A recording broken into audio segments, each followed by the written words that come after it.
Hello, friends. Very good morning. Welcome to the gist of Hindu editorials.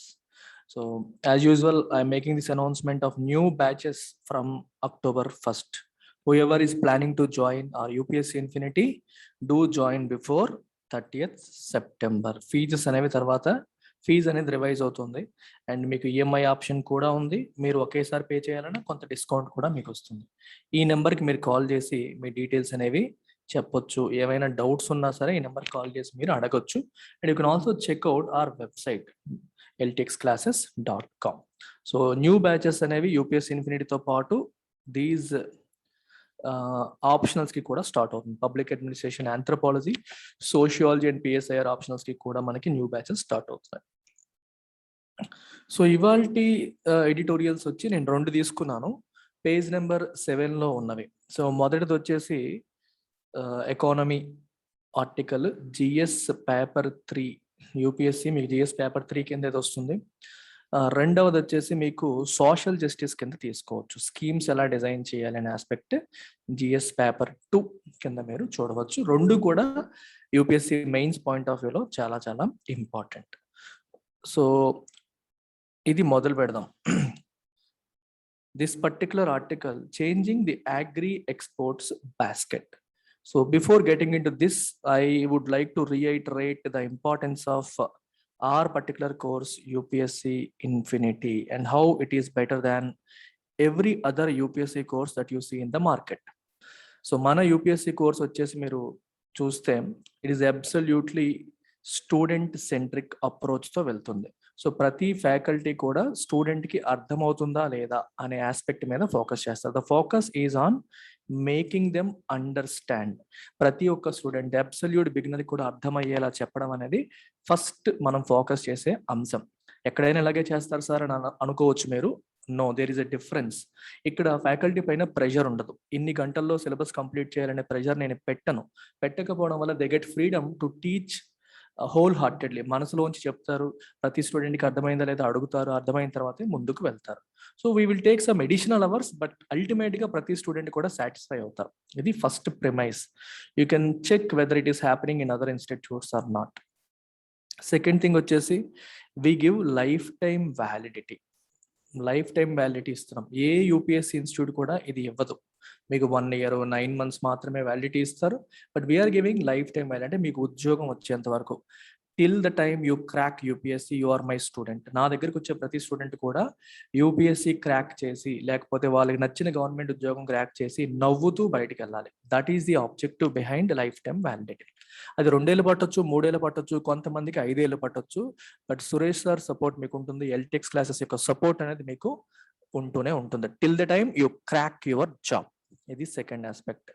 మూడవది fee, affordable fee. ప్రతి ఒక్క పేదవాడికి కూడా అందాలి, మిడిల్ క్లాస్ పీపుల్ కూడా ఫీజు అందాలని చెప్పి ఫీజు తక్కువగా పెట్టాము. ప్లస్ ఈఎంఐ ఆప్షన్ కూడా ప్రొవైడ్ చేస్తాం.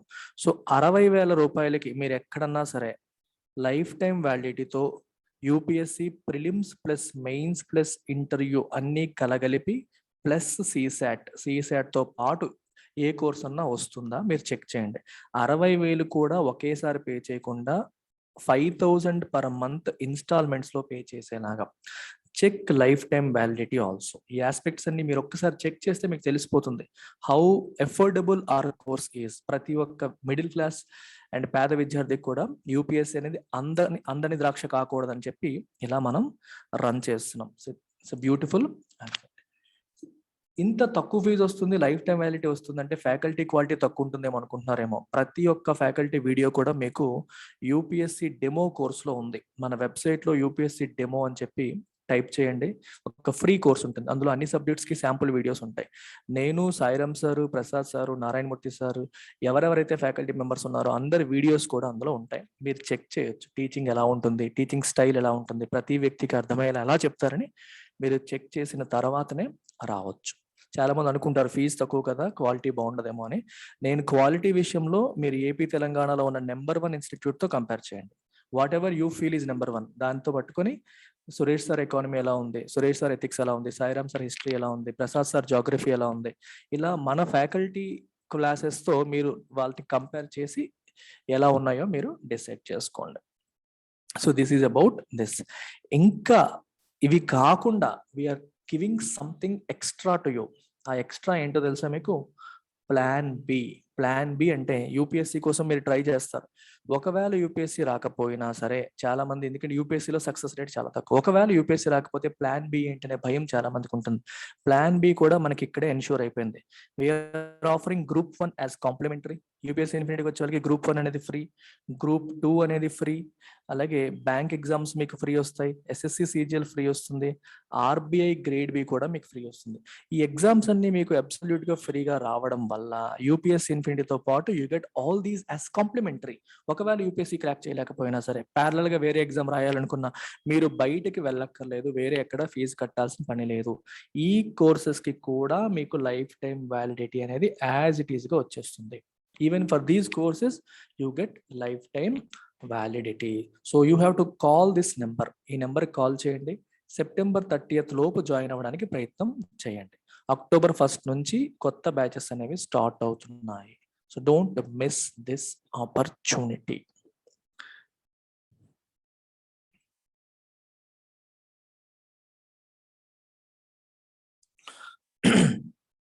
So let's look at today's first editorial, changing the agri exports basket. బేసికల్ గా దీని అర్థం ఏంటి? అగ్రికల్చర్ ప్రొడక్ట్స్ ని మన ఇండియా ఎక్స్పోర్ట్ చేస్తూ ఉంటుంది. ఆ బాస్కెట్ ని మార్చండి అంటే అర్థం ఏంటంటే, మార్చాలి అంటే అర్థం ఏంటంటే, ఏ ప్రొడక్ట్స్ అయితే మనం ప్రెసెంట్ ఎక్స్పోర్ట్ చేస్తున్నామో ఆ ప్రొడక్ట్ మిక్స్ ని మార్చాలి అంటున్నారు. India has the potential to become a global leader in the food processing sector. Food processing sector పైన ఎక్కువగా ఫోకస్ చేయాలి. దానికి వరల్డ్ వైడ్ విపరీతమైన డిమాండ్ ఉంది. దాంట్లో గ్లోబల్ లీడర్ అయ్యే అవకాశం, పొటెన్షియల్ ఇండియాకి ఉంది. So we must focus on food processing sector అని చెప్పి ఇందులో చెప్తున్నారు.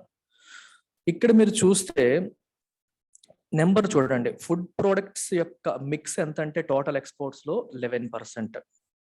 ఎటువంటివి? Agricultural and processed food. Agricultural products అంటే మనకి డైరెక్ట్ గా మనకు వచ్చేవి రా ఫుడ్ అంటారు. తర్వాత ప్రాసెస్డ్ ఫుడ్.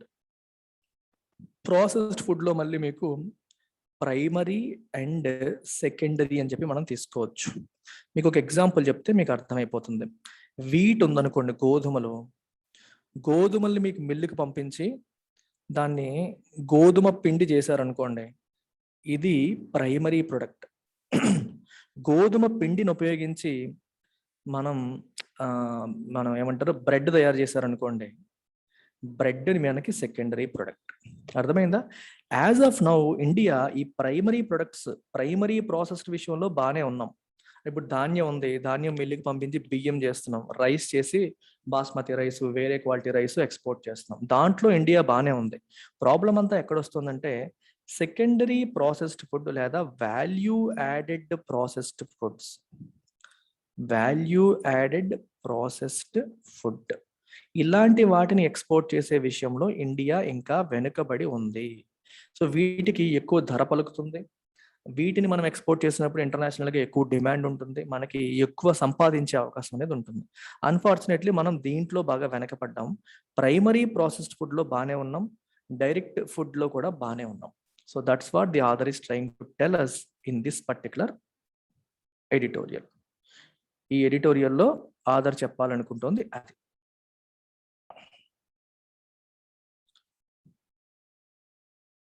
సో ఒకసారి చూసేద్దాం ఈ వాల్యూస్, ఇవన్నీ మీరు ఒకసారి చదివేసుకోవచ్చు. నేను ఇంపార్టెంట్ పాయింట్స్ ని టచ్ చేస్తాను. చూడండి, ద ఇండియన్ అగ్రికల్చరల్ ఎకానమీ ఈ shifting from primary to secondary agriculture, where the focus is more on developing various processed foods. Processed foods ni develop cheyadam meeda focus ekkuva untundi. So Indian food processing industry promises high economic growth and makes good profits. ఈ food processing industry అనే దానికి మంచి potential ఉంది and మంచి profits కూడా వస్తాయి. మీకు tomato example తీసుకోండి, టొమాటో నుంచి మనం కెచప్ చేస్తాం. So ketchup is your food processing industry కిందకి వస్తుంది. Tomato ketchup, tomato sauce, tomato ketchup ఇలాంటివన్నీ కూడా ఫుడ్ ప్రాసెసింగ్ ఇండస్ట్రీస్ అని చెప్పి మనం చెప్పొచ్చు. మీరు ఒకసారి కొంచెం లింక్ చేసుకోగలిగితే, రీసెంట్ గా గవర్నమెంట్ కొన్ని చట్టాలు తీసుకొచ్చింది. అంటే ఇందులో లేని కంటెంట్ మీకు సబ్జెక్ట్ పరంగా నేర్చుకుంటారని చెప్పి చెప్తున్నాను. ఈ కొన్ని చట్టాల్లో ఏం చేసిందంటే ఇట్ ఈస్ ఎంకరేజింగ్ ప్రైవేట్ కంపెనీస్ని ఫుడ్ ప్రాసెసింగ్ ఇండస్ట్రీస్ని పెట్టేలాగా గవర్నమెంట్ పాలసీస్ని తీసుకొస్తుంది. కోల్డ్ స్టోరేజెస్ మెయింటైన్ చేసేలాగా చూడండి. ఫుడ్ ప్రాసెసింగ్ ఇండస్ట్రీకి కోల్డ్ స్టోరేజ్ అనేది ఇంపార్టెంట్. ఎందుకు ఇంపార్టెంట్ అంటే టొమాటోలు మనం ప్రొడ్యూస్ చేస్తాం, దే ఆర్ పెరిషబుల్స్, అవి ఎక్కువ కాలం ఉండవు, పాడైపోతాయి. సో వాటిని ఏం చేయాలి, మనం స్టోర్ చేయగలగాలి. ఎక్కువ కాలం దాన్ని స్టోర్ చేయాలంటే కోల్డ్ స్టోరేజ్ ఫెసిలిటీస్ కూడా ఉండాలి. ఇలాంటి ఇన్ఫ్రాస్ట్రక్చరల్ బాటిల్ నెక్స్ మనం రిమూవ్ చేయగలిగితే that will help food processing industries, right? So దానివల్ల మనం వరల్డ్ వైడ్ ఇంటర్నేషనల్గా మనం ఈ ప్రాసెస్డ్ ఫుడ్ని మనం ఎక్స్పోర్ట్ చేయడానికి అవకాశం ఉంటుంది.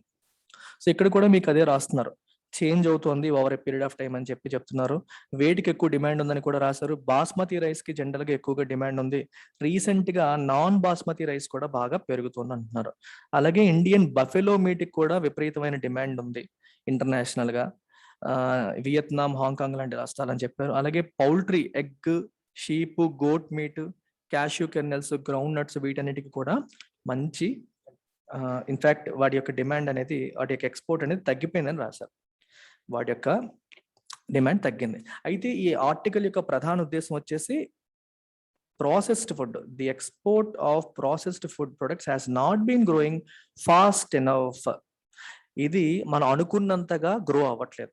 కారణం ఏంటి అంటే India lacks competitive advantage in many ఐటమ్స్లో ఇండియాకి కాంపిటేటివ్ అడ్వాంటేజ్ లేదు. కాంపిటేటివ్ అడ్వాంటేజ్ లేదు అంటే అర్థం ఏంటి? ఫర్ ఎగ్జాంపుల్ డైరీ ప్రొడక్ట్స్ ఉన్నాయి. డైరీ ప్రొడక్ట్ అంటే అర్థం ఏంటి? పాలతో తయారు చేసే మనకి జున్ను కానీ, వెన్న కానీ, ఐస్ క్రీమ్స్ కానీ, ఆల్ దీస్ డైరీ ప్రొడక్ట్స్ ఉన్నాయి.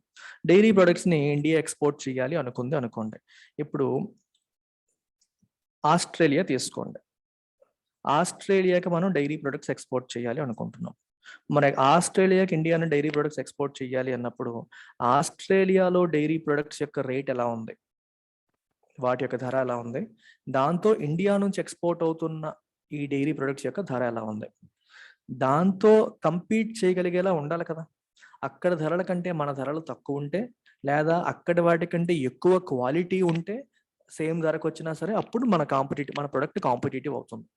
ధరల్లో కంపీట్ చేయలేకపోయినా, క్వాలిటీలో కంపీట్ చేయలేకపోయినా మన products how will you export them? You cannot export.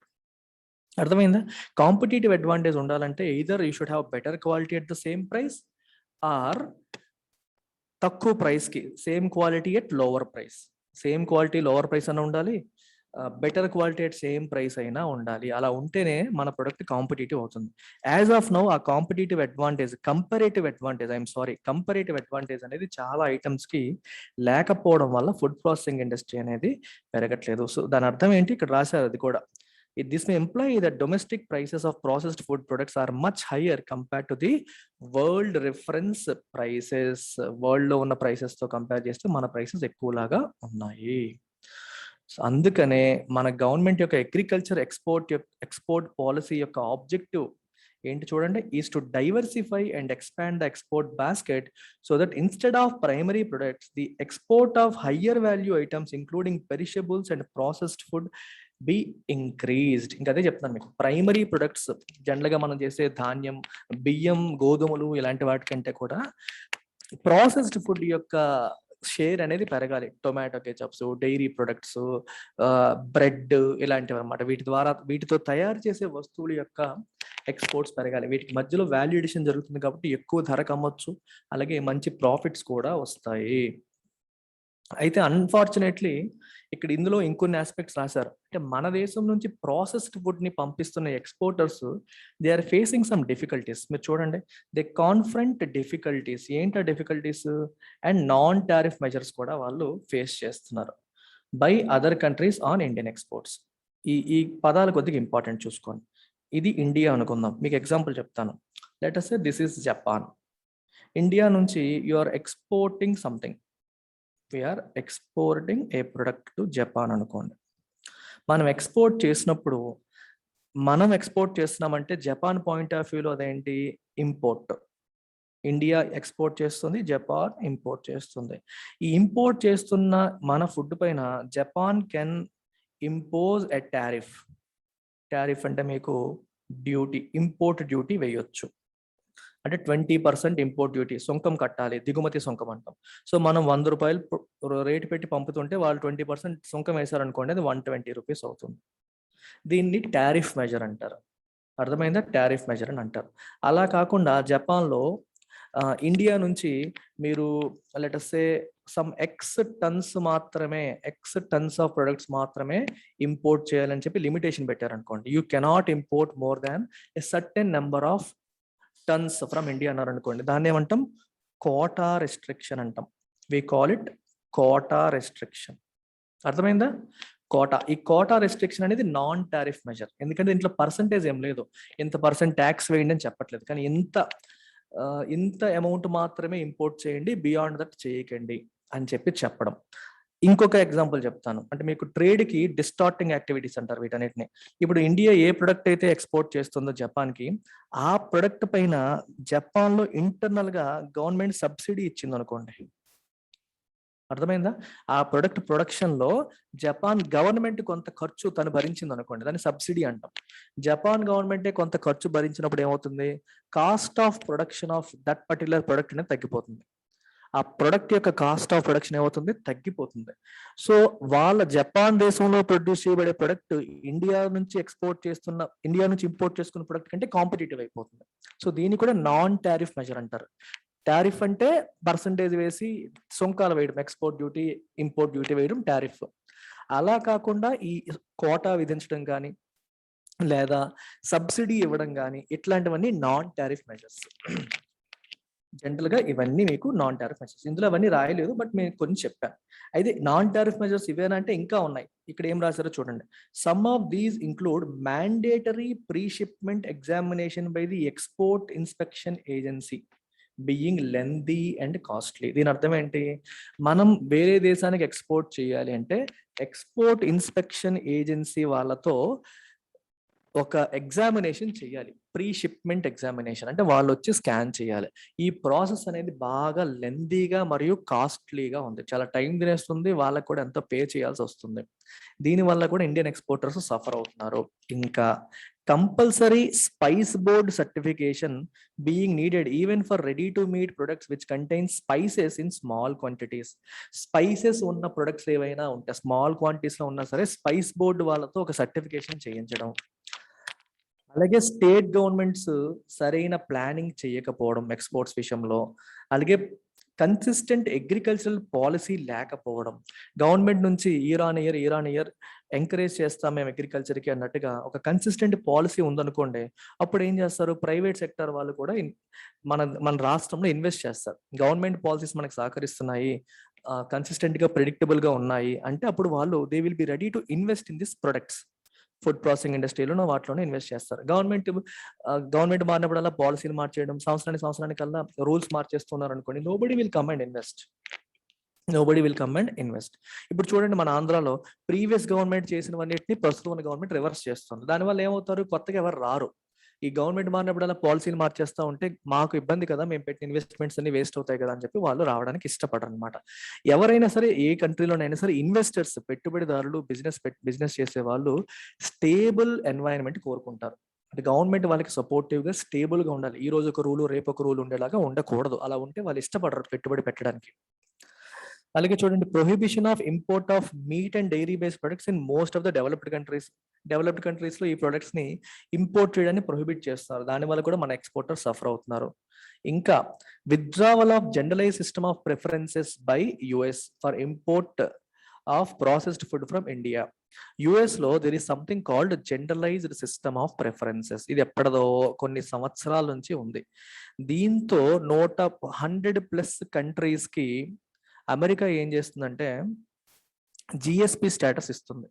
ఒక కంట్రీకి జిఎస్పి స్టేటస్ ఇవ్వడం వల్ల అడ్వాంటేజ్ ఏంటి అంటే ఆ particular country can export their products, వాళ్ళ యొక్క కొన్ని సర్టిఫై చేసిన ప్రొడక్ట్స్ ని ఎటువంటి సుంకాలు లేకుండా, టారిఫ్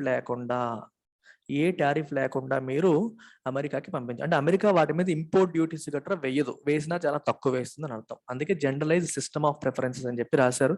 ఇంతకుముందు ఇండియాకి జిఎస్పి ట్యాగ్ ఉండేది, ట్రంప్ హయాంలో దీన్ని రిమూవ్ చేసేసారు. సో ఇండియా నుంచి ఎక్స్పోర్ట్ అవుతున్న ప్రొడక్ట్స్ కి ఇప్పుడు అమెరికా సుంకాలు వేయొచ్చు. సో దానివల్ల కూడా ఏమవుతుంది, మన దేశం నుంచి వెళ్ళే ప్రొడక్ట్స్ యొక్క కాంపిటేటివ్ అడ్వాంటేజ్ అనేది పోతుంది. సుంకం వేశారనుకోండి, నువ్వు 100 రూపాయలు అయితే మన 20% సుంకం వేస్తే 120 రూపాయలకి వెళ్తుంది. సో దాని కాంపిటేటివ్నెస్ అనేది తగ్గిపోతుంది. ఇంకా చూడండి, export shipments to US requiring and additional health certificate. US కి ఏదైనా మనం ఎక్స్పోర్ట్ చేయాలంటే ఇంకొక హెల్త్ సర్టిఫికెట్ కూడా ఇవ్వాలని అడుగుతున్నారు వాళ్ళు. సో రూల్స్ బాగా స్ట్రిక్ట్ అయిపోయాయి, స్ట్రింజెంట్ అయిపోయాయి. సో ఈ సర్టిఫికేట్ కోసం మళ్ళీ కొంత ఖర్చులు, ఆ సర్టిఫికేషన్ చేయడం గురించి మన వాళ్ళకి తెలియకపోవడం ఇట్లాంటివి. And the absence of an equivalency agreement with developed countries for organic produce. Equivalency agreement లేకపోవడం, మీకు ఎగ్జాంపుల్ చెప్తాను చూడండి. యుఎస్, యూరోపియన్ యూనియన్ ఉన్నాయి. ఈ రెండింటికి కూడా there is something called equivalency agreement. Equivalency agreement అంటే అర్థం ఏంటంటే, యుఎస్ లో ఒక సర్టిఫికేషన్ ఏజెన్సీ ఉంది, అలాగే యూరోపియన్ యూనియన్ లో కూడా ఒక సర్టిఫికేషన్ ఏజెన్సీ ఉంది. యుఎస్ నుంచి లెటసే ఒక ఆర్గానిక్ ప్రొడక్ట్ ఏదన్నా సరే ఈయూకి పంపిస్తున్నారు అనుకోండి. ఈ ఆర్గానిక్ ప్రొడ్యూస్ ని ఈ సర్టిఫికేషన్ ఏజెన్సీ వాళ్ళు ఎస్ దిస్ ఈస్ సర్టిఫైడ్ అని చెప్పి టిక్ పెట్టారు అనుకోండి. అంటే అమెరికన్ సర్టిఫికేషన్ ఏజెన్సీ పెట్టిన టిక్ ని యూరోపియన్ యూనియన్ యాక్సెప్ట్ చేసేస్తుంది. అంటే మళ్ళీ మా ఏజెన్సీ వేరేగా సర్టిఫికేషన్ చేయక్కర్లేదు, మీది చేస్తే మా చేసినట్టే అని చెప్పి అమెరికాలో సర్టిఫై అయింది కదా, so we will directly accept it అని చెప్పి వాళ్ళు తీసేసుకుంటారు. అలాగే యూరోపియన్ యూనియన్ వాళ్ళు చేసిన దాన్ని అమెరికాలో కూడా తీసేసుకుంటారు. అయితే తీసేసుకునే ముందు ఏం చేస్తారంటే, మీరు ఏ అంశాలను పరిగణలోకి తీసుకుంటారో, మేము ఏ అంశాలను పరిగణలోకి తీసుకుంటారో అని ఇద్దరు వాళ్ళ సిస్టమ్స్ ని చెక్ చేసుకుంటారు. They check whether all their arrangements are met or not. వాళ్ళు అనుకున్నవన్నీ ఉన్నాయా లేదా ముందే చెక్ చేసుకుని then they get into equivalency agreement. So ఒక దేశంలో సర్టిఫికేషన్ చేస్తే అది రెండో దేశం యాక్సెప్ట్ చేయడం. మీకు ఒక ఎగ్జాంపుల్ చెప్తాను చూడండి. క్యాట్ ఎగ్జామ్ రాశారనుకోండి, క్యాట్ ఎగ్జామ్ ని కొన్ని కాలేజెస్ యాక్సెప్ట్ చేస్తారు. Cat is only for IIMs కోసం కండక్ట్ చేసే టెస్ట్ క్యాట్. అయితే క్యాట్ స్కోర్ ఆధారంగా తీసుకొని చాలా ప్రైవేట్ బి స్కూల్స్ కూడా అడ్మిషన్ ఇస్తాయి. సో వీళ్ళు టెస్ట్ కండక్ట్ చేయట్లేదు, కానీ దాన్ని వీళ్ళు ప్రామాణికంగా తీసుకుంటున్నారు. అలాగే అమెరికాలో సర్టిఫికేషన్ చేసినా సరే దాన్ని ప్రామాణికంగా తీసుకొని యూరోపియన్ యూనియన్ వాళ్ళు దాన్ని యాక్సెప్ట్ చేయడం, అలాగే యూరోపియన్ యూనియన్ లో సర్టిఫై చేయబడ్డ ప్రొడక్ట్స్ ని అమెరికా యాక్సెప్ట్ చేయడం. ఇది ఈక్వివలెన్సీ అగ్రిమెంట్. ఇండియాకి డెవలప్డ్ కంట్రీస్ తో ఇటువంటి అగ్రిమెంట్ అనేది లేదు. సో ఇండియాలో ఒక ప్రొడక్ట్ ని సర్టిఫై చేసినప్పటికీ వాళ్ళ దేశంలో ఇంపోర్ట్ చేసుకున్నాక వాళ్ళు మళ్ళీ చెక్ చేస్తారు, వాళ్ళ ఏజెన్సీతో మళ్ళీ చెక్ చేయించి మళ్ళీ సర్టిఫికేషన్ ఇస్తే గానీ వాళ్ళు యాక్సెప్ట్ చేయట్లేదు. ఇది లేకపోవడం వల్ల కూడా మన ఇండియన్ ఎక్స్పోర్టర్స్ సఫర్ అవుతున్నారు. ఇదంతా మీకు చెప్పాను ఎందుకంటే ఇవన్నీ ఇంపార్టెంట్. ప్రెసెంట్ మన ఎక్స్పోర్టర్స్ ఫేస్ చేస్తున్న ప్రాబ్లమ్స్ అని రాశాడు ఇందులో. అయితే మరి what is the way forward, ఏం చెయ్యాలి government? So centres policy should be in the direction of nurturing food processing companies. Food processing companies ని ఎంకరేజ్ చేసేలాగా పాలసీ ఉండాలి. లో కాస్ట్ ఆఫ్ ప్రొడక్షన్ అయ్యేలాగా చేయాలి. గ్లోబల్ ఫుడ్ క్వాలిటీ స్టాండర్డ్స్ ని మన వాళ్ళు రీచ్ అయ్యేలాగా చూడాలి.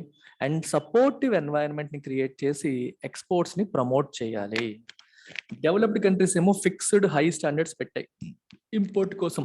సో రెప్యూటెడ్ ఇండియన్ బ్రాండ్స్ మీరు ఈ ప్రాసెస్డ్ ఫుడ్స్ ని పంపించండి, ఎందుకంటే చిన్న చిన్న కంపెనీస్కి ఏమో తెలియదు.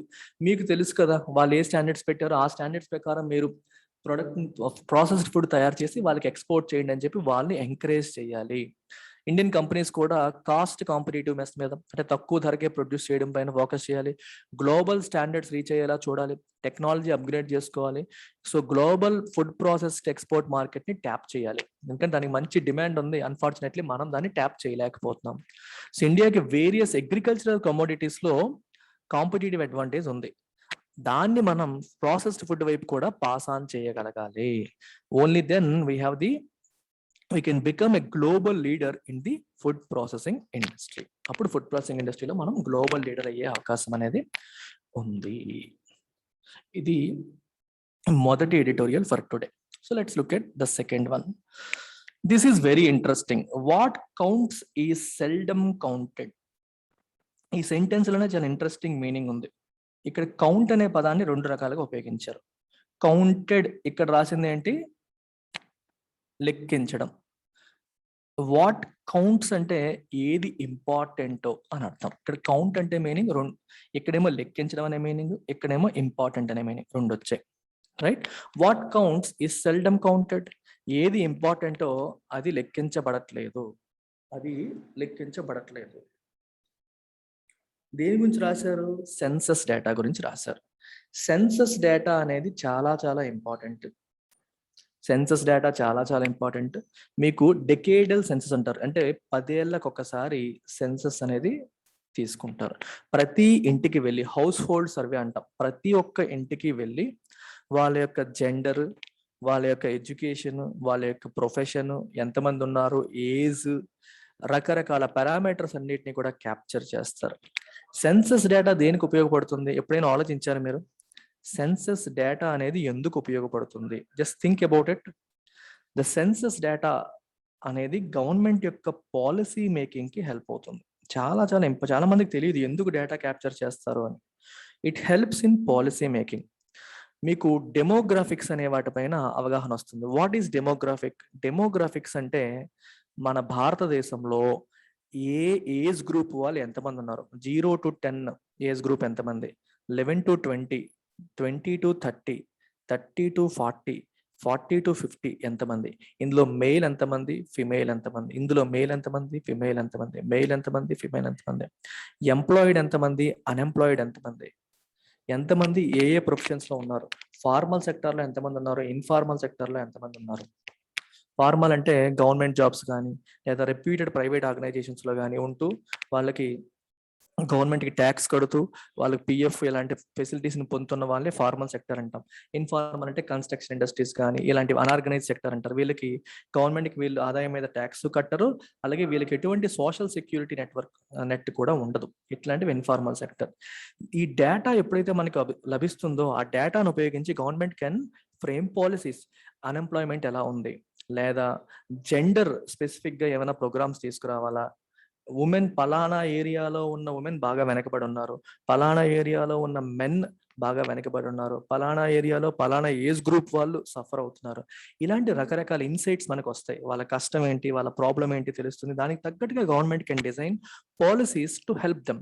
Unfortunately census data in India are losing their relevance in the development agenda. Census data అనేది దాని రిలవెన్స్ ని కోల్పోతూ ఉంది డెవలప్మెంట్ ఎజెండాలో. ఈ రాజకీయ పార్టీలన్నీ కూడా వాళ్ళ పొలిటికల్ ఎజెండాకి ఏవి సూట్ అవుతాయో ఆ డేటాను మాత్రమే గ్యాదర్ చేయాలనుకుంటాయి. పొలిటికల్ ఎజెండాకి సూట్ అయ్యే డేటా ఏంటమ్మా? Caste data.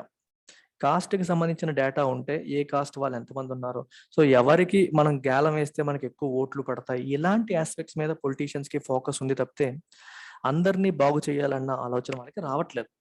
సో ఇక్కడ మనం సమ్మరైజ్ చేస్తూ వెళ్దాం. చూడండి ఇక్కడ ఏం రాశారంటే ఇట్ ఈస్ లూజింగ్ సిగ్నిఫికెన్స్. తన యొక్క సిగ్నిఫికెన్స్ అనేది కోల్పోతుంది అని చెప్పి రాశారు. ఇక్కడ మనం చూడండి, first we must recognise what the census does. Census ఏం చేస్తుంది? It has lot of potential in policy making and exercise is not merely about counting the population. Only population count చేయడానికి మాత్రమే కాదు, ఇది చాలా వరకు మనకు ఉపయోగపడుతుంది. అయితే అన్ఫార్చునేట్లీ ఏం జరుగుతుంది, ఈ లిమిటెడ్ ఇన్ఫర్మేషన్ ఏదైతే ఇన్ఫర్మేషన్ కలెక్ట్ చేస్తారో ఇది అండర్ యూటిలైజ్ చేయబడుతుంది లేదా నాన్ యూటిలైజ్ చేయబడుతుంది. దీన్ని ఉపయోగించకపోవడం వల్ల it has only limited role in policy making. అర్థమవుతుందా మీకు? డేటాని కలెక్ట్ చేస్తున్నారు కానీ దాన్ని పబ్లిష్ చేయట్లేదు, ప్రజల ముందు పెట్టట్లేదు, దాని పాలసీ మేకింగ్ కి ప్రభుత్వాలు ఉపయోగించట్లేదు. దాని బదులు గవర్నమెంట్స్ ఏం చేస్తున్నాయంటే డిఫరెంట్ మినిస్ట్రీస్ ఏమో సర్వేలు కండక్ట్ చేసి ఆ సర్వేల ద్వారా వాళ్ళకి అవసరమైన డేటాను తీసుకొని దాన్ని ఉపయోగిస్తున్నారు. అంతేగాని సెన్సస్ ఇస్తున్న రా డేటాని వాళ్ళు ఉపయోగించట్లేదు. రైట్? అయితే రీజన్ ఏంటి? But the fundamental reason why the census has lost significance is because the data collected are not disseminated on time. వీళ్ళు కలెక్ట్ చేస్తున్న డేటాని బయట పెట్టట్లేదు, సర్క్యులేట్ చేయట్లేదు, డిస్పైట్ ద యూజ్ ఆఫ్ టెక్నాలజీని ఉపయోగిస్తున్నారు కానీ కంప్లీట్ డేటా ప్రజల ముందు పెట్టట్లేదు. దానికి కారణం ఏంటమ్మా? The primary reason for this is government regulates the release of numbers based on its calculations of whether or not the census data have the potential to harm the political agenda. ఈ data release చేయడం వల్ల వాళ్ళకి ఏమైనా ఉపయోగం ఉందా, వాళ్ళకి ఏమైనా నష్టం ఉందా, వాళ్ళ పాలిటిక్స్ లో ఈ డేటా ఉపయోగపడుతుందంటే రిలీజ్ చేస్తారు, లేకపోతే రిలీజ్ చేయట్లేదు. రైట్? ఇప్పుడు ఫర్ ఎగ్జాంపుల్ సెన్సస్ డేటా ప్రకారం అన్ఎంప్లాయ్మెంట్ ఎక్కువగా ఉందని తెలిసింది అనుకోండి, మంచి ఫార్మల్ సెక్టర్లో ఉన్న వాళ్ళు తక్కువగా ఉన్నారని తెలిసింది అనుకోండి, మీరు ఏం చేశారు, ఎన్ని సంవత్సరాలు మీరే కదా అధికారంలో ఉన్నారని చెప్పి బయటకు వచ్చేస్తుంది. సో గవర్నమెంట్ వాళ్ళకి అనుకూలంగా డేటా ఉంటే రివీల్ చేస్తుంది, లేకపోతే ప్రతికూలంగా ఉంటే రివీల్ చేయకుండా దాచేస్తుంది. మీకు ఎగ్జాంపుల్ చూడండి, 2011 సెన్సస్ లో ఇంటర్నల్ మైగ్రేషన్ కోసం డేటా కలెక్ట్ చేశారంట. అది 2017 వరకు రిలీజ్ చేయాలి. అది కూడా ఎప్పుడు ఎకనామిక్ సర్వేలో దాని గురించి రాసిన తర్వాత అప్పుడు రిలీజ్ చేశారు.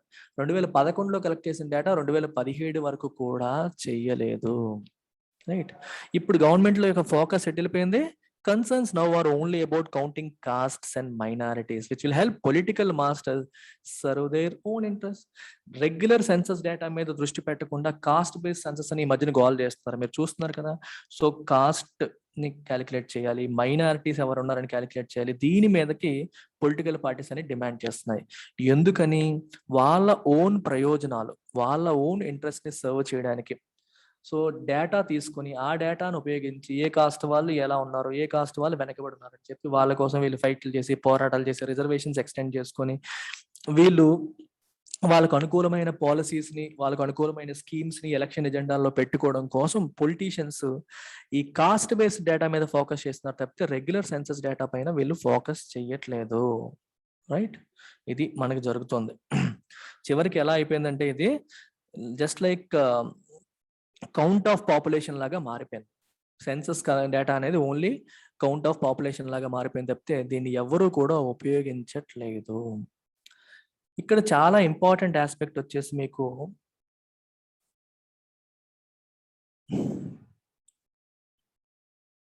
చూడండి, ఇక్కడ రాశారు, the fundamental demographic attributes around which the census data are structured offer a lot of scope for interpretation and exploration for understanding future trends. దాని అర్థం ఏంటి, మనం ఏ డేటా అయితే కలెక్ట్ చేస్తామో, డెమోగ్రాఫిక్ అట్రిబ్యూట్స్ అంటే చెప్పాను కదా, ఏ ఊర్లో ఏ ఏజ్ గ్రూప్ వాళ్ళు, ఏ జెండర్ వాళ్ళు ఎంతమంది ఉన్నారో, రీజన్ వస్తుంది, జెండర్ వస్తుంది, ఏజ్ గ్రూప్ వస్తుంది, అన్నీ కూడా మనకి క్లియర్గా వస్తాయి. వాళ్ళ ఎంప్లాయ్మెంట్ స్టేటస్ కూడా వస్తుంది. దీనివల్ల ఏమవుతుందంటే మనకి ఒక్కొక్క ఏరియా వైజ్, ఒక్కొక్క జెండర్ వైజ్, ఒక్కొక్క ఏజ్ గ్రూప్ వైజ్, ఒక్కొక్క వాళ్ళ ఎంప్లాయ్మెంట్ స్టేటస్ ఏంటి, వాళ్ళ ప్రొఫెషన్ ఏంటి, వాళ్ళ ఆర్థిక స్థితిగతులు ఏంటి, మొత్తం డేటా అంతా మనకి వస్తుంది. అన్ఫార్చునేట్లీ దీన్ని ఎవరు ఉపయోగించట్లేదు. రైట్, దీన్ని ఇంటెలిజెంట్ గా సిస్టమేటిక్ గా ఉపయోగిస్తే మనం చాలా చేయొచ్చు, కానీ మన వాళ్ళు ఉపయోగించట్లేదు. అంటే ఈ ఎంటైర్ ఎడిటోరియల్ యొక్క ఆబ్జెక్టివ్ మీకు చెప్పడానికి ప్రయత్నం చేస్తాను. మీరు ఒకసారి చూడండి, జనరల్ గా మనకి సెన్సస్ లో ఏ కలెక్ట్ చేస్తారంటే residence, age, gender, administrative unit, scheduled cost and scheduled tribe, religion, వీటిని మాత్రం క్యాప్చర్ చేస్తారు. డిసాగ్రిగేషన్ అంటే మొత్తం డేటాని మళ్ళీ సెపరేట్ చేయడం. అగ్రిగేట్ అంటే కలపడం, డిసాగ్రిగేట్ అంటే సెపరేట్ చేయడం. Age wise, gender wise, administrative unit wise separate చేయడం. ఇక్కడ మీరు ఇంపార్టెంట్ ఆస్పెక్ట్స్ మీకు చెప్తాను చూడండి. ఇక్కడ ఏం రాస్తారంటే, ఇవి చాలా తక్కువలాగా మనకు కనిపిస్తాయి, కానీ వీటి నుంచి చాలా ఇన్ఫర్మేషన్ మనం తీసుకోవచ్చు. ఈ attributes of disaggregation are simply meant for identification and they are more neutral for intervention purposes. ఈ సెంటెన్స్ చాలా ఇంపార్టెంట్. ఇంటర్వెన్షన్ అనే పదానికి మీనింగ్ చెప్తాను, చాలా ఇంపార్టెంట్ సెంటెన్స్ పదం ఇది. ఒకాబులరీ కూడా మీరు నేర్చుకోండి పనిలో పనిగా. ఇంటర్వెన్షన్ అంటే ఇంటర్ఫియర్ అవ్వడం లేదా ఇన్వాల్వ్ అవ్వడం. దేనికోసం? Interfere for a positive action. General గా ఒక పాజిటివ్ యాక్షన్ కోసం ఇంటర్ఫియర్ అవ్వడాన్ని ఇంటర్వెన్షన్ అంటాం. ఫర్ ఎగ్జాంపుల్ చూడండి, COVID-19 వల్ల కన్స్ట్రక్షన్ వర్కర్స్ కానీ, మైగ్రెంట్ వర్కర్స్ కానీ చాలా మందికి ఉపాధి కోల్పోయి వాళ్ళ ఊర్లకి పరిగెత్తారు. అప్పుడు మొత్తం అందరూ ఏమన్నారు, గవర్నమెంట్ ఇంటర్వ్యూన్ అవ్వాలి, అంటే గవర్నమెంట్ ఇన్వాల్వ్ అవ్వాలి. ఎందుకు? వీళ్ళకి ఉపాధి కోల్పోయారు, ఊర్లోకి వచ్చారు, వాళ్ళకి ఊర్లో ఉపాధి కలిగించేలాగా గవర్నమెంట్ ఏదన్నా చేయాలి. గవర్నమెంట్ ఏం చేసింది, Mahatma Gandhi national rural employment guarantee act కింద సంవత్సరానికి 100 పని దినాలు మినిమం ఇచ్చేవాళ్ళు. దాన్ని పెంచింది. దాన్ని పెంచడం వల్ల ఉపయోగం ఏంటి, ఈ బయట ప్రాంతాల నుంచి వచ్చిన వాళ్ళకు కూడా అవకాశాలు కలిగాయి. సో వాళ్ళకు కూడా పని చేసుకుని ఊర్లోనే, పల్లెటూరులోనే ఉపాధి కలిగించేలాగా చేసింది. It's an intervention programme. అలాగే ప్రతి వ్యక్తికి ఇచ్చే సబ్సిడైజ్డ్ ఫుడ్ ఇస్తారు చూడండి, దాన్ని పెంచింది. 5 కేజీలు గోధుమలు కానీ అవి కానీ ఎక్స్ట్రా ఇవ్వడం కూడా జరిగింది. ఆత్మనిర్భర్ భారత్ ప్యాకేజ్ 1లో భాగంగా ఇచ్చింది. దీనంతా ఏమంటాం, గవర్నమెంట్ ఇంటర్వెన్షన్ అంటాం. అంటే వాళ్ళు సఫర్ అవుతున్నారు అని తెలుసుకొని గవర్నమెంట్ ఇంటర్వ్యూన్ అయ్యి చేయడం అన్నమాట. సో ఇక్కడ ఏం రాశారంటే, మన వీళ్ళ యొక్క ఎంప్లాయ్మెంట్ స్టేటస్ కానీ, వాళ్ళ యొక్క ఏజ్ కానీ, జెండర్ కానీ, వాళ్ళ యొక్క ఆర్థిక స్థితిగతులు కానీ తెలియడం వల్ల ఏమవుతుందంటే గవర్నమెంట్ ఇంటర్వెన్షన్ ప్రోగ్రామ్స్ అంటే వాళ్ళ ప్రాబ్లమ్స్ని సాల్వ్ చేయడానికి ఏవైనా కార్యక్రమాలు చేయడానికి ఉపయోగం ఉంటుంది అని రాశారు. So they should serve. ఇక్కడ ఇంకొక ఆస్పెక్ట్ ఉంది, ఇక్కడ నుంచి చాలా ఇంపార్టెంట్ ఇదంతా కూడా. Disaggregated attributes should serve a purpose. Disaggregated అంటే ఇండివిజువల్ అట్రిబ్యూట్స్ అని, ఏజ్ అని, జెండర్ అని, వాటికి ఒక పర్పస్ ఉండాలి. That means they should help policy makers make interventions if any. అంటే ఆ డేటాను ఉపయోగించి ప్రభుత్వం ఏదైనా ఒక పాలసీ చేయడానికి అది ఉపయోగపడాలి. ఇది చాలా crucial aspect in this particular editorial. అర్థమవుతుందా? ఏజ్, జెండరు, ఎంప్లాయ్మెంట్ స్టేటస్ ఇవన్నీ కూడా ప్రభుత్వానికి ఎందుకు ఆ డేటా తీసుకుంటాం? ఏదన్నా ఎవరు సఫర్ అవుతున్నారో తెలుసుకొని దానికి తగ్గట్టుగా పాలసీలు చేయడానికి. If the reason behind such a purpose is to cause selective adversity or failure in entitlements, then ascribed attributes like caste and religion are perhaps less important than objective criteria like adversity or failure itself. ఈ sentence చాలా చాలా important. This entire editorial లో the most important sentence ఏది అంటే ఇది. ఇక్కడ ఏం చెప్పారో చూడండి ఒకసారి. కొంచెం గ్రామర్, వొకాబులరీ కూడా నేర్చుకోండి. ascribed అని రాశారు. What is the meaning of ascribed identity? Attribute.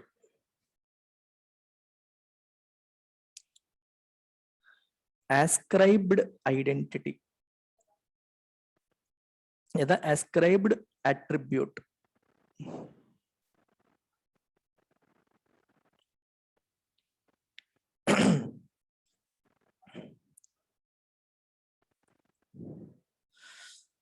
Let us say I am there. నేను రెండు విషయాలు చెప్తాను మీకు. ఈ రెండిట్లో మీరు ascribed attribute ఏంటి, లేదా న్యాచురల్గా నేను ఎక్వైర్ చేసుకున్న అట్రిబ్యూట్ ఏంటో మీరు చెప్పాలి.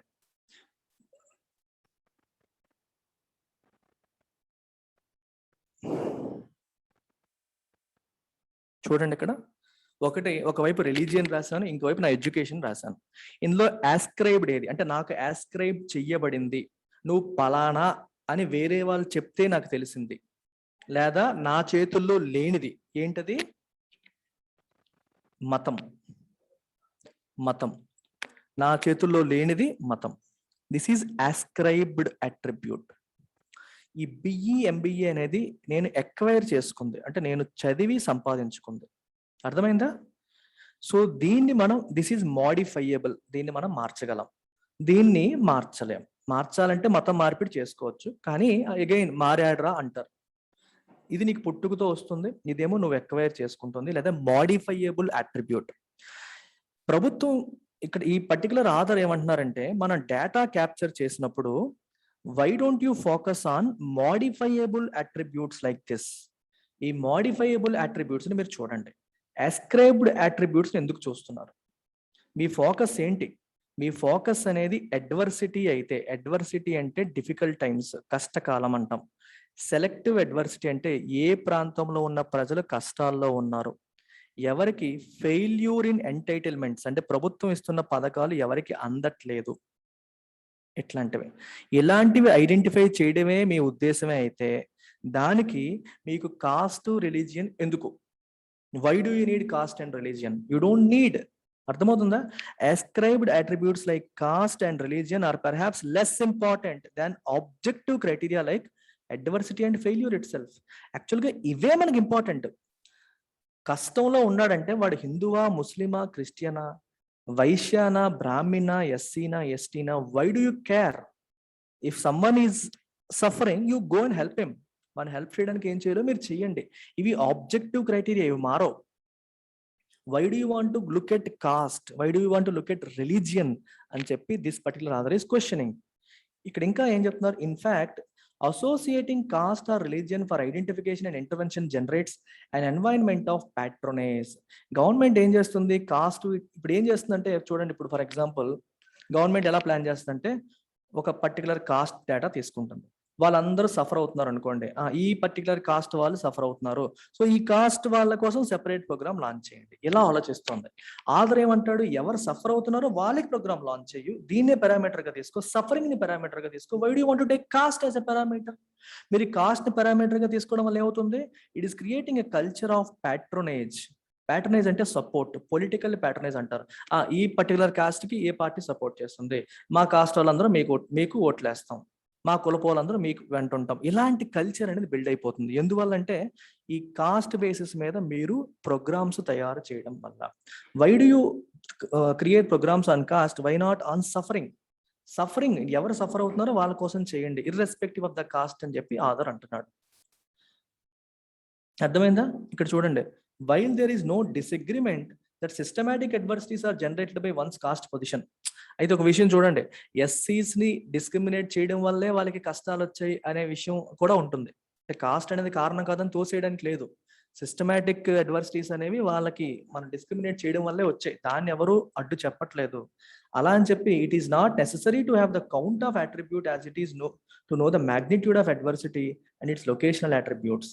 అంటే చూడండి, కులం అనే దాన్ని మనం మెయిన్ గా తీసుకోవడం అనేది ఇంపార్టెంట్ కాదు. It is not necessary to have the count of the attribute as it is to know the magnitude of adversity. ఎంత అడ్వర్సిటీ, ఎంత బాధలో ఉన్నాడు, అలాగే లొకేషనల్ అట్రిబ్యూట్స్, ఏ ఏరియాలో ఉన్న వాళ్ళు సఫర్ అవుతారు అనేది కూడా important. That is more important అని చెప్తున్నారు. With a widespread information base through administrative records as well as periodic surveys, it is not difficult to focus on these adversities and alleviate them. మన దగ్గర periodic surveys మనం చేస్తున్నాం, information database ఉంది, వీటన్నిటిని ఉపయోగించి మనం ఈజీగా వాటిని ఐడెంటిఫై చేసి ఎలివియేట్ చేయవచ్చు, ప్రాబ్లమ్ని మనం రిజాల్వ్ చేయవచ్చు. So we can focus and solve problems. we can focus and solve these problems అని చెప్పి చెప్తున్నారు. ఇక్కడ ఏం రాశారు చూడండి, counting ascribed identities like caste and religion is perhaps less progressive than counting achieved identities or capability attributes like education and profession and other tangible endowments like ownership of land, house and other consumer durables. అదే చెప్తున్నారు. మీరు ఈ cost, religion లాంటి అస్క్రైబ్డ్ అంటే మనదంతా మనం తెచ్చుకున్నవి కాదు, వేరే వాళ్ళ మనకి ఇచ్చిన ఐడెంటిటీస్ ని కౌంట్ చేయడం వల్ల ఉపయోగం లేదు. That is less progressive. దాని బదులు మనం అచీవ్డ్ ఐడెంటిటీస్ అంటే మనం కష్టపడి సంపాదించుకునేవి, అంటే మన ఎడ్యుకేషన్ ఏంటి, మన ప్రొఫెషన్ ఏంటి, మనకి ల్యాండ్ ఎంత ఉంది, హౌస్ ఎంత ఉంది, కన్జ్యూమర్ డ్యూరబుల్స్, ఇలాంటి వాటిని కౌంట్ చేయడం అనేది ఉపయోగపడుతుంది. వీటిని మనం కౌంట్ చేసినప్పుడు ఎవరు ధనవంతులు, ఎవరు వెనకబడి ఉన్నారు, ఎవరు సఫర్ అవుతున్నారు, ఎవరు సఫర్ అవ్వట్లేదు అనే విషయాలు తెలుస్తాయి. బట్ ఇది కౌంట్ చేయాలని చెప్పి అందరూ గొడవ పెడుతున్నారు, దీనికోసం ఎవరు ఫోకస్ చేయట్లేదు. Further, associating any adversity with an ascribed identity may at best help focus on intervention, but the effort should be on addressing the adversity irrespective of the identity. ఈ సెంటెన్స్ చాలా చాలా ఇంపార్టెంట్. మళ్ళీ చెప్తున్న point చూడండి, ఒక adversity ఉందమ్మా, adversity అంటే కష్టం, డిఫికల్టీ, ప్రాబ్లం, దీన్ని మనం కాస్ట్ కి అస్క్రైబ్ చేస్తున్నాం. సో అడ్వర్సిటీని కాస్ట్ కి అస్క్రైబ్ చేసి, సో కాస్ట్ బేస్డ్ ప్రోగ్రామ్ తీసుకురావడం అనేది ఇంపార్టెంటా, లేదా ఈ అడ్వర్సిటీ ఫేస్ చేస్తున్న అందరికీ irrespective of the cost, irrespective of the identity, ఈ అడ్వర్సిటీని డైరెక్ట్ గా మనం సాల్వ్ చేయడానికి ప్రయత్నం చేయడం ఇంపార్టెంటా, మనం ఆలోచించాలి. ఇతను ఏమంటాడంటే అడ్వర్సిటీని ఐడెంటిఫై చేయండి, దాన్ని టార్గెట్ చేయండి, కాస్ట్ ని కాదు. అందుకే ఇక్కడ రాశారు, injustice or wrong doing need not necessarily be associated with an ascribed attribute. అన్యాయం జరగడం కానీ, తప్పుగా ఒకరితో చూడడం కానీ, ప్రతిదీ కూడా అస్క్రైబ్డ్ అట్రిబ్యూట్ కే అసోసియేట్ అయి ఉండదు. అస్క్రైబ్డ్ అంటే చెప్పాను కదా, రిలీజియన్, కాస్ట్ అలాంటివి అన్ని వాటికి అసోసియేట్ చేయడం అనేది కరెక్ట్ కాదు. ఈ అసోసియేషన్ వల్లే ప్రాబ్లమ్స్ అన్ని జరుగుతున్నాయి. అందుకనే అల్టిమేట్ గా మనం చేయాల్సింది ఏంటంటే ప్రాబ్లం ఏంటో ఐడెంటిఫై చేయండి, దాన్ని సాల్వ్ చేయండి, అంతేగాని ఆ ప్రాబ్లం ఏ కాస్ట్ వాళ్ళది, ఏ రిలీజియన్ వాళ్ళది అని చెప్పి వాళ్ళ కోసం సెపరేట్ ప్రోగ్రామ్ చేయడం అనేది కరెక్ట్ కాదు. So don't focus on ascribed attributes but focus on acquired attributes and look at the problem, directly solve the problem. Don't try to create a what you call causation, అంటే ఈ problem కి ఏ cost కారణం, ఏ cost వాళ్ళకి ఏ problem ఉంది, ఇలా చూడొద్దని చెప్పి చెప్తాను నేను.